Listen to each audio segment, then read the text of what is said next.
Um, hey YouTube, I'm just gonna make this quick video about going off the grid, and it's word to the rise. Okay, so going off the grid and all that kind of stuff.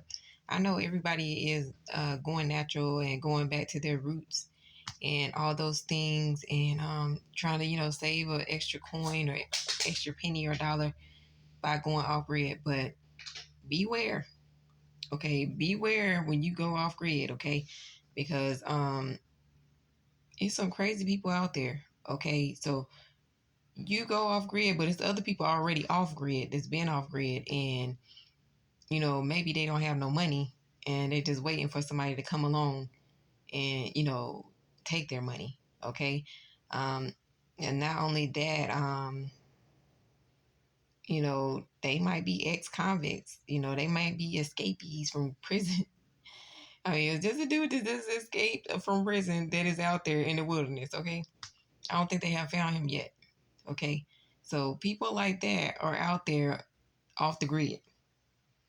So if you go off the grid, you better be packing. You better not be playing no games, and you better not go to sleep. Go to sleep. So you better not be playing no games when you go off the grid. You better be ready, and you better be on your A game, because there's no ADT security or CPT security either. And you don't got that little camera that you get from Best Buy.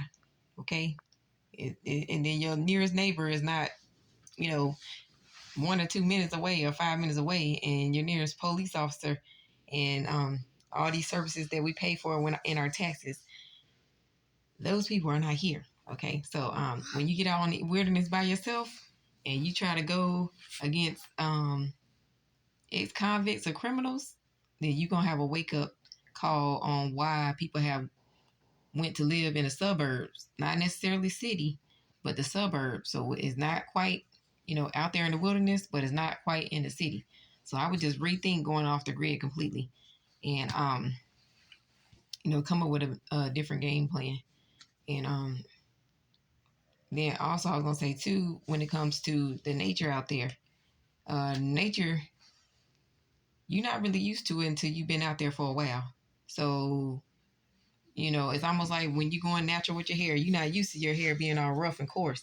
You're not used to the real outdoors, being without AC, being without heat and all that kind of stuff, chopping your own wood and stuff. You like, what? I gotta chop my own wood and and burn the wood and stuff like that in order to get warm. Yes, and you gotta wait until it warms up. So if you've been cold for a while, you're gonna still be cold until it heats up. Okay, so think about these things before y'all try to rush and jump off the grid. You're like, oh yeah, I want to do this, I want to save money, all that kind of stuff. But you might end up finding yourself somebody's dinner or somebody's prisoner or something else like that, And then also, I want to say the wild animals out there. It's wild animals out there when you go off the grid. Okay, so not in in the suburbs you do have wild animals too, like squirrels and stuff like that. But if you go off the grid, you might, see some things close up that you never saw before, okay? Like coyotes and all this kind of mess that you only see on National Geographic. You're going to start to see these things face to face. So, word to the wise. Okay, y'all better be careful. I want to say stop acting a fool and take your butt back where you're supposed to be, where you can have some people around you and some support and things of that nature. So, all right, that's all I had to say. Bye.